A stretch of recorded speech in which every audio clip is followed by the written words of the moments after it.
Welcome to another episode of the Intrigue Dynamite Show. You should hit that subscribe button, like and share. Oh, yeah. You already know what time it is, ladies and gentlemen. Welcome to another episode of the Intrigue Dynamite Show. You already know. Hustle hard, hustle every single day. I'll be making moves till I'm buried in my grave. To the system, I don't wanna be a slave. I've been doing shit. Let's see if we can get straight into this topic right here. Oh, ladies and gentlemen, make your way in. Be sure to hit that like button. Subscribe if you haven't. Share because, you know, Big Brother algorithm. Oh, yeah, Big Brother algorithm's out there and likes to, you know, monitor everything that you're saying. What are you thinking? What did you say? You know, I took a look at one of my videos and I pressed closed caption. And I sat there and I watched my own video and I was saying, I'm not even saying this. I'm not even saying what the closed caption is saying that I'm saying. So I see just how easy it is for, you know, this AI and all of these different technology things to change whatever it is that you're saying. And then when their AI doesn't understand it, it'll just deem it as problematic, you know?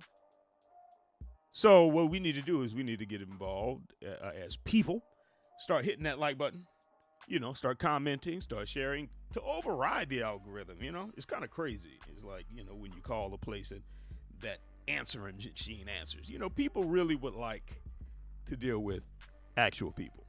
So actual people, hit that like button. Okay, let's get into this topic here. Oh, man. So I was watching, you know, the brother Corey Holcomb show, and he had one of his co-hosts, Marcus.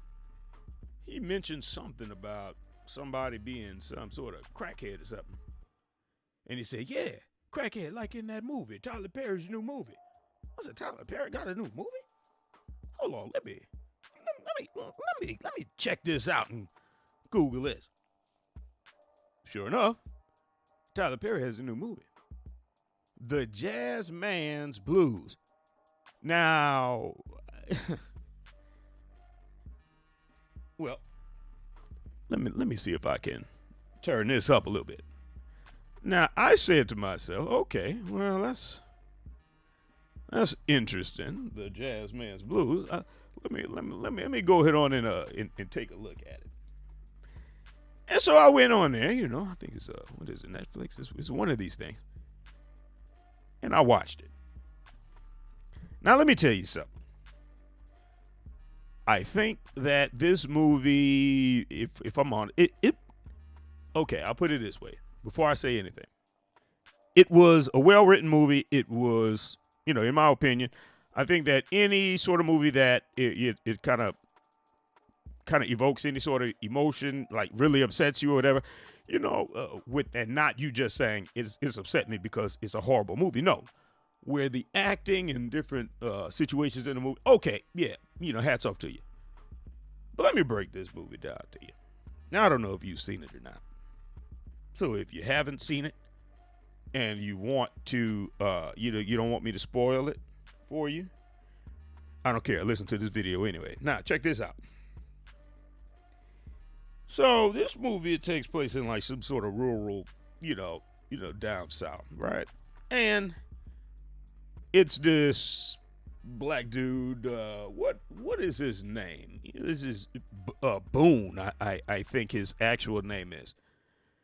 You know, last name Boone. So anyway, this guy gets with this mixed woman. Now she is, you know, what we used to call mulatto. This woman is passing for white. Okay. Now I looked at her, you know, in whoever this lady is, I think her last name's Pfeiffer.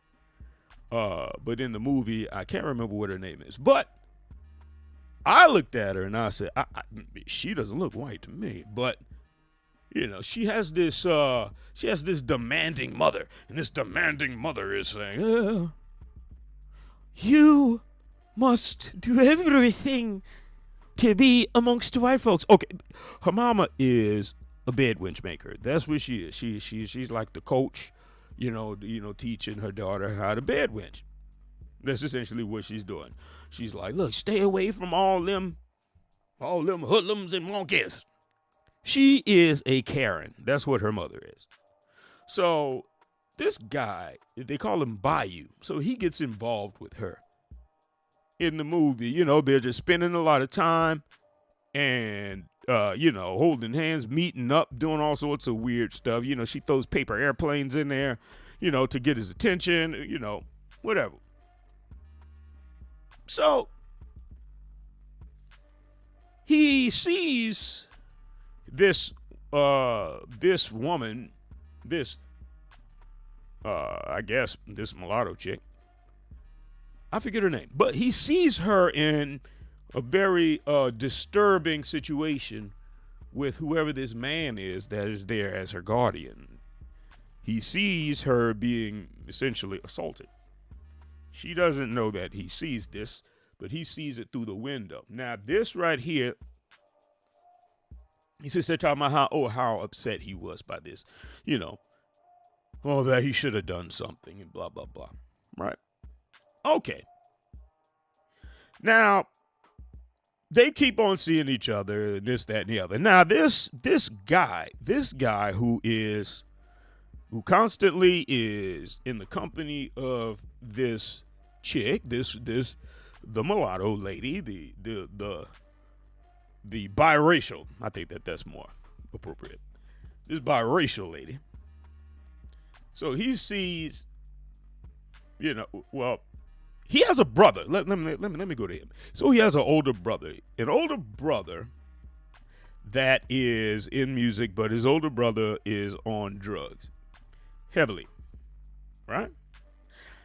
Now, his older brother, they have different dads and all this, that, and the other, whatever. Like, the older brother's daddy doesn't like the younger brother. The younger brother is kind of whatever. He's kind of a mama's boy, always there, whatever.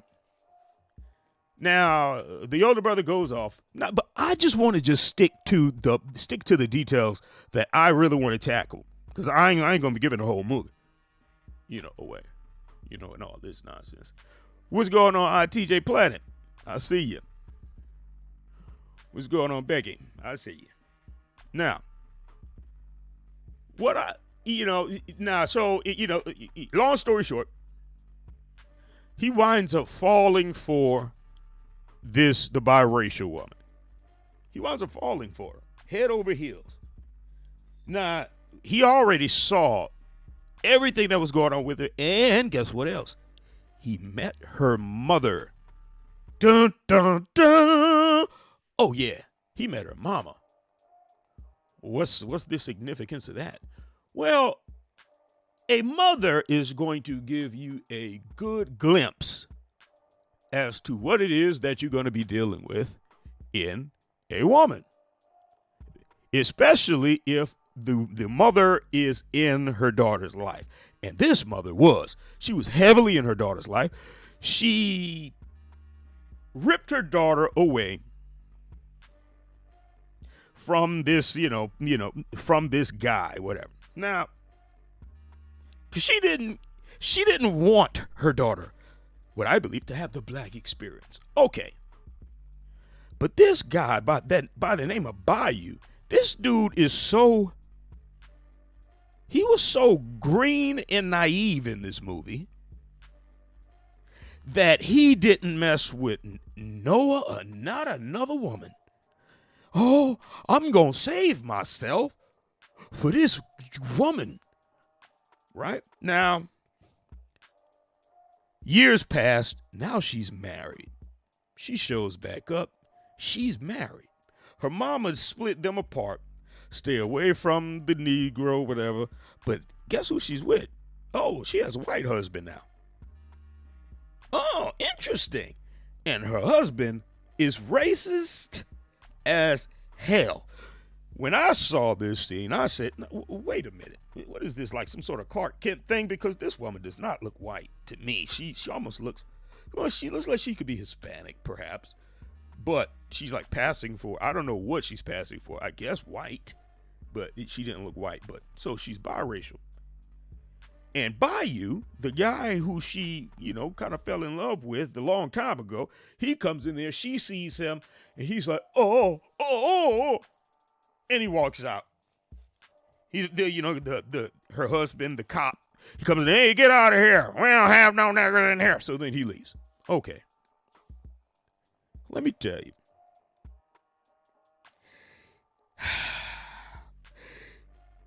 Here's something that I find that especially a lot of men go through, and a lot of men know better, is when your consciousness tells you something, when your conscience tells you something, and it tells you, this is not a good situation. You see, a lot of us, we hear about women's intuition. A lot of us, we hear this, but men have intuition too. Absolutely. Men have a lot of intuition, but what we do is we override that for our, to have a little intercourse. We override intuition because intercourse is more important. Now, she wound up putting this dude in a very compromising situation. She rolled up on him, married to this cop guy. So she rolls up on him and says, hey, what are you doing here like you trying to get me killed? She said, I just need to see you. I missed you. He's like, man, pull her behind this barn. So they pull her behind the barn. Now, let me tell you something. He knew what was going to happen. This dude said, you trying to get me killed. Now, let me ask you something. Because I see that this reflects actual life a lot of times. A man will do some of the stupidest things for the prospect of laying down with a woman. Even after his better sense, even after his mama, his grandma, somebody done told him stay away from that. Now, in this movie, the boy's mama told him this. Told him stay away. But here's the interesting thing. The boy's mama didn't really show a proclivity for making good decisions. Here she had a couple of different dads, and none of the dads were there. It was what it was. I think she cheated, some mess, and she got pregnant, something. So even when she's giving him good game, he didn't even listen to his mother because he looked at her, I don't know, track record, history, whatever. And there was no other man there to give him good game because his older brother was jealous of him and hated him. Well, let me tell you, because I'm gonna cut this movie short. Everyone was telling him stay away from her. She's married, leave her alone. What y'all used to have, leave it alone. He didn't. His mother, the woman's mother, who was a Karen, who was a black Karen, passing for a white woman, but I looked at her, I said, ain't no way that this woman is white. How is she passing for white? This woman looks like, doggone lunch lady. She just looked like a red bone. But somehow she was passing for white. Okay, cool. And the mother went and utilized the just in case of emergency break glass that has been used by every Karen since the beginning of what we know in this nation. Went and used that just in case of emergency break glass to get access to the all-white man mob. The same thing that the woman used, that the woman utilized when it was time to, when she was trying to exact some sort of vengeance on Emmett Till.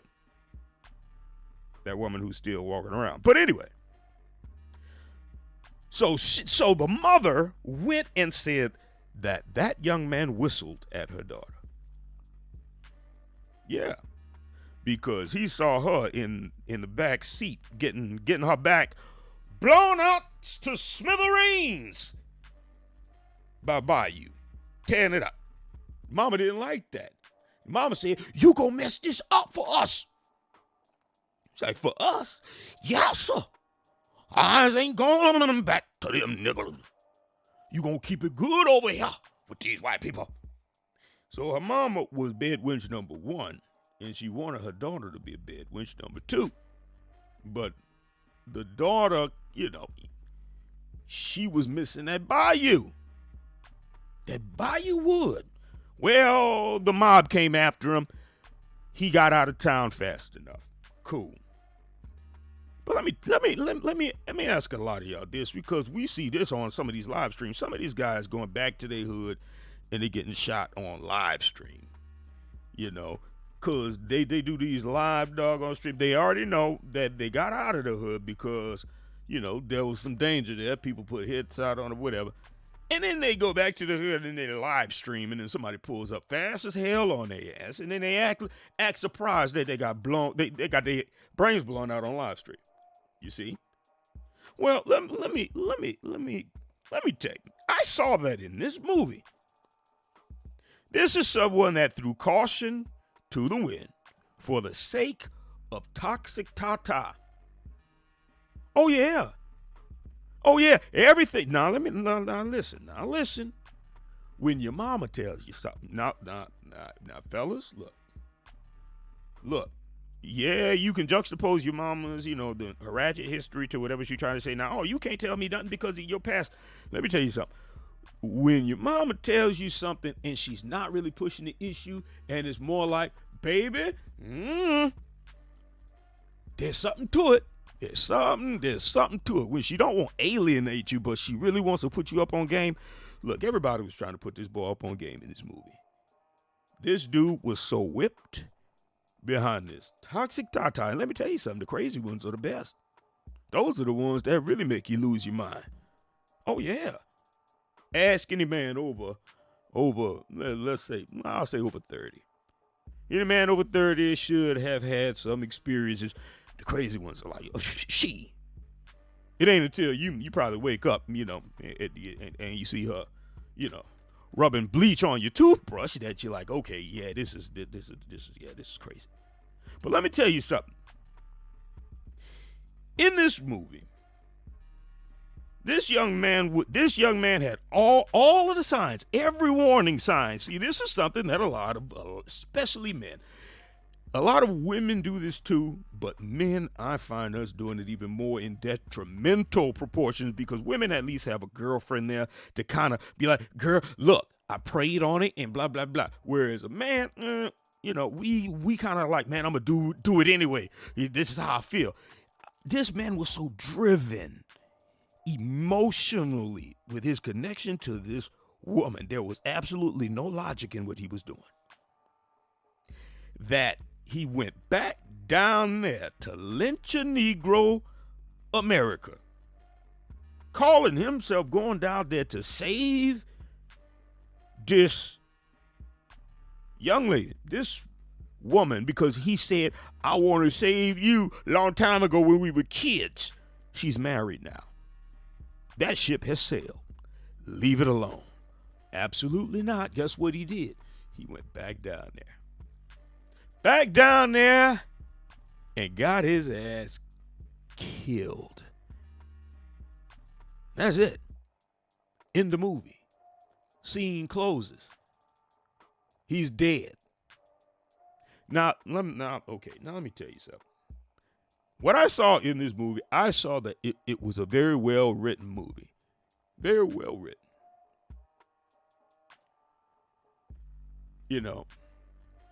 But ultimately what I saw was the tendency for man to fall for the things that look good on the surface, but underneath there is a struggle.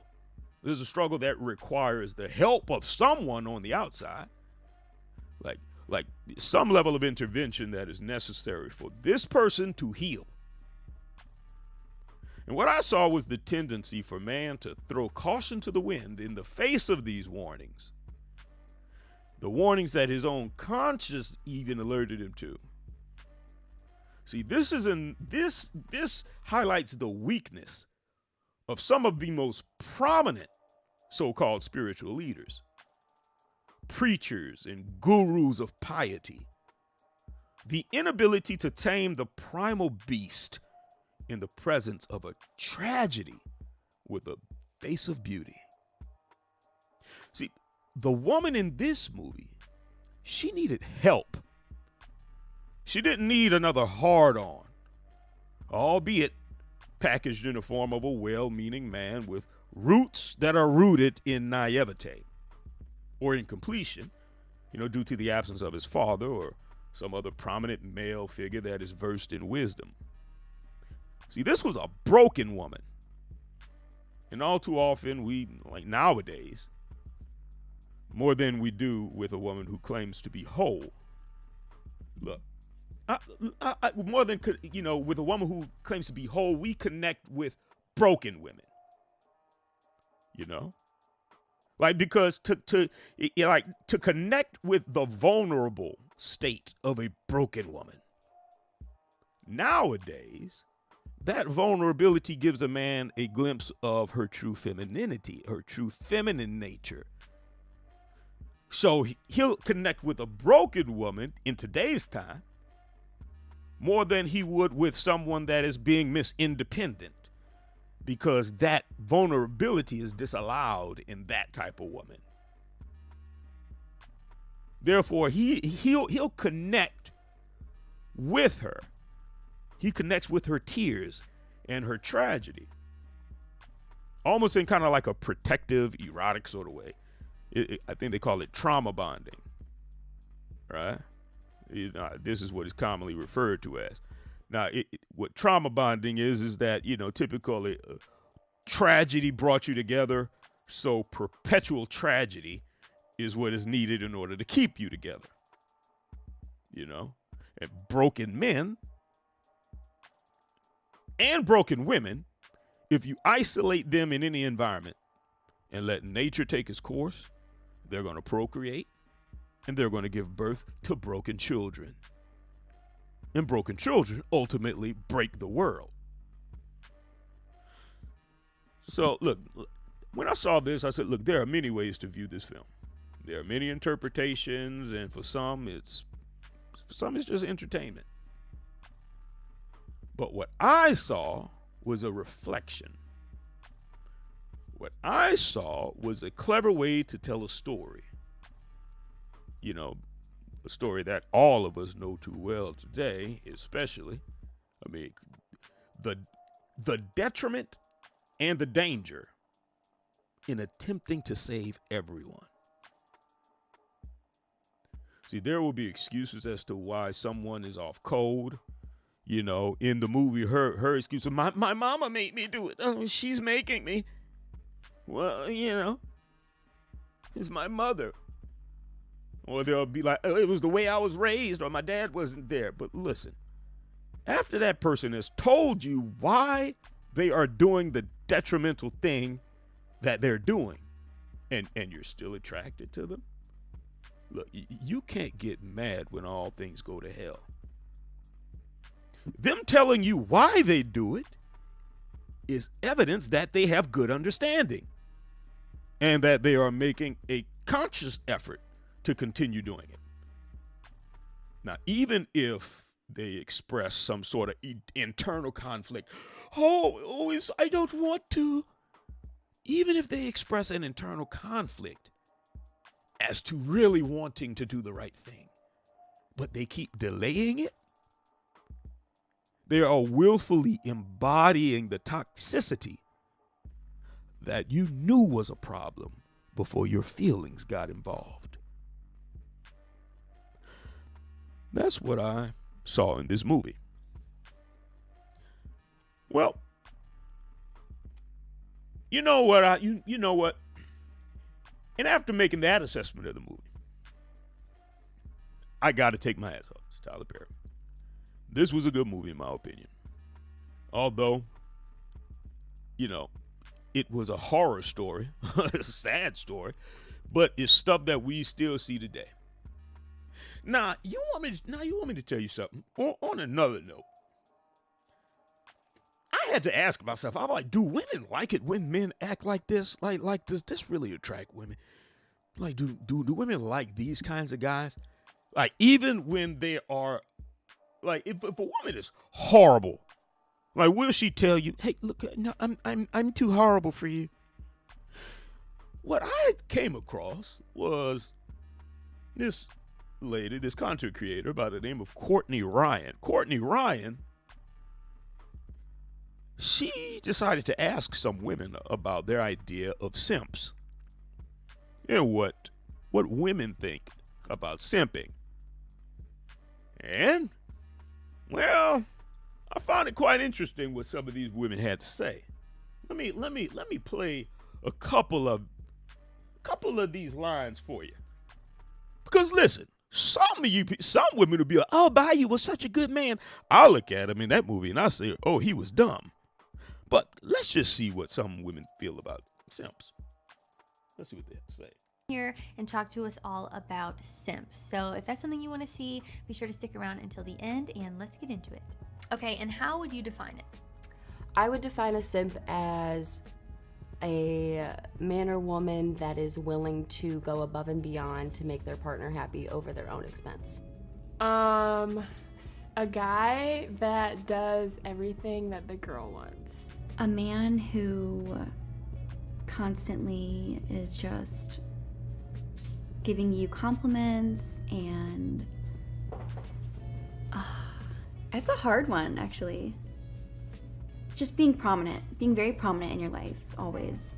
I would probably define it as a person, maybe more, I feel like a guy usually, who is like obsessed with their girlfriend, like does anything that they want them to do, would cancel plans with their like guy friends or whoever to do whatever the girlfriend wanted them to do that day or in that moment. Yeah, they're That was a pretty good explanation. Hold on, I'm gonna play a little more. just like kind of someone that just is, I feel like they're always like following you like a little puppy dog, and they're, I don't like really simps. Slightly, is that like a guy who's easy to fool in a sense, or am I thinking of it the wrong way? Well, that could be it. It's basically like a guy who does too much for a girl that he likes that doesn't really like him back. Oh. But, I mean, he could be easy to fool. A lot of girls will manipulate guys who do that because they get, Now, this one here, I think she likes simps. free stuff out of him or meals or Birkin bags. I mean, the list goes on. So have you ever had a guy simp for you? Yes. Okay, what did he do? He took me shopping. Okay. So that was nice. I would say I've had a few. But I don't feel like it's simping if, like they're happy doing it. Does that make sense? Okay, like it's like an agreement. Get out of here. Yeah, like, like I like your company, you like mine, but it might not go further than this. Absolutely. And what did he do?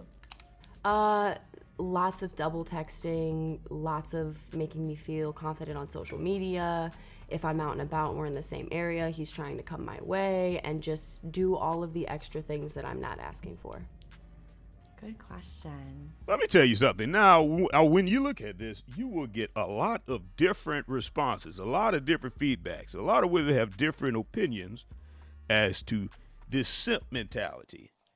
Now, there would be some that get turned off by it, while others are sitting there championing this. I've even heard a good man. I've even heard a good man, like, because everyone has their own definition. I've heard some say a good man is what we would call one of the biggest dummies or the biggest simps on the face of the planet. But you'll find that this is very common. People like that man in that movie is what a lot of people really do want. Hold on. I don't think I have. Yes. Okay, can you tell me about it? What happened? He basically gave me an air conditioning unit, drove from Akron to give me an air conditioning unit. Sorry if you're seeing this, but you're Sim. Basically, like, would just do anything, drop anything just to be around me, talk to me, always swiping up Shout on my out Instagram, ITJ Planet. maybe even like a little bit creepy at some point. But yeah, I felt like if I needed anything, he would, if like my cat was in a tree, he would run and jump up that tree and grab it. Basically, guys that are dumb, guys that do anything, guys that don't think, guys that overvalue. And let me tell you, a lot of times, people will allow this to happen because, you know, a lot of guys have this captain save everybody thing. And especially when she has a beautiful face. If she has a beautiful face, I mean, listen, in the end, it's going to ultimately lead to your destruction. See, that's why not everyone can be, not every man should even like presume to try to be in a dominant position to help women. I think that should be left to groups of women that are protected by men, because men fall for temptation like way too easy, especially when her face is beautiful. Like, this woman is broken. She, yes, indeed. You know, but that takes, if any man is in that sort of situation where he's helping a woman heal, I think that he's going to need his woman right there beside him, because it is too much temptation to have, somebody fine, thick, beautiful, like, no. Because ultimately, in the end, you're going to lose. How many men have we seen lose their lives? Like, you would think that, well, it should be equal across the board. No, player. Because there's somebody that wants to preserve that toxic ta-ta that she has. But we'll get rid of you because you made a bad decision. Let's continue. Yes, all the time. Oh my gosh. Okay, I need you to describe it for me. What do the guys do that simp for you? And then I'll ask you some more questions after that. But They comment on every aspect of me, my makeup, hair, clothing. They find me online and they comment on all my pictures, or they See, this is the same story. Same story over and over again. So we can see exactly that this movie was the same thing. Connecting with toxicity and falling head over heels for it. And ultimately, in the end, he was left hanging. Well, I hope that this conversation, got people thinking. Hopefully it was productive. Hopefully there will be some level, especially of some of our more seasoned men to, I'll say this, like the younger generation, like really listen, start really listening. If the older generation is giving you game, start listening to it. Like really, like soak this stuff in, because everything is going to come back. Trust me. The things that you think aren't important right now, it's going to come back to you. Watch.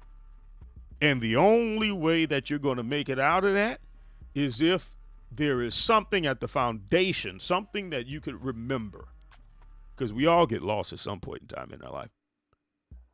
But the only thing that helps us find our way back is that we remember that there was a host of family members that gave us pieces to the map to find our way back to sanity and right standing. Well, guys, I appreciate y'all for tuning in. Shout out to, what'd you say? It said, no disrespect to Tyler P., but his films ain't for me. Shout out to ITJ Planet. You know what? And I feel you on that. There's a lot of his stuff is like, you could tell a lot of his stuff is a money grab. But when he puts out something that I say, I'm like, okay, this one, okay, you at least put a little bit of effort into this one. I'll give props. But for the most part, I think like he uses like a lot of just, this, you don't look to him to be like a Martin Luther King, I know a lot of black folks, really, we hold a lot of our people, especially FBA, or just, which really we hold just black people in general at a certain standard. And we kind of expect there to be just an understanding of what needs to be done. But no, not everybody is on that tip, But one thing about it is I can say this. Can't nobody ever say that Tyler Perry did not put in. I defy anybody who has something to say about what he's not doing to match what he has done. So there's that. So yes, see, if you put art out there, you put art out there to be criticized. But I'll criticize the art, not the man. So I can still take my hat off to Tyler Perry, the man, even though some of the art is like, what the hell are you thinking? All right. So appreciate everyone. What does this say? Well, anyway, guys, I appreciate all y'all for tuning in. This has been the Sunday Show. And remember, keep it logical. Speak up. And never let anyone. Said what? I said never let anyone control your narrative. Oh, yeah. I don't ever slow up, no I don't take shit. I got no love for the fakeness. If you wanna play tough and wanna hate this, I'll always show up. I don't ever slow up, no I don't take shit. I got no love for the fakeness. If you wanna play tough and wanna hate this, I'll always show up and make a statement. I don't ever slow up, no I don't take shit. I got no love for the fakeness. If you wanna play tough and wanna hate this, I'll always show up and make a statement. Everything I do so instinctive and so passionate. Every word I move so descriptive like an adjective. I got a vendetta against people who patented being negative when you should be getting after it. I got facts over tracks, this and that. Spitting slow, spitting fast. I could roast, I could gas. Think I'm okay at last, but I don't know if that can erase all the past. And the pettiness, a reflection of the emptiness. Hilarious, you think you're worth my time, you're delirious. Mysterious, because you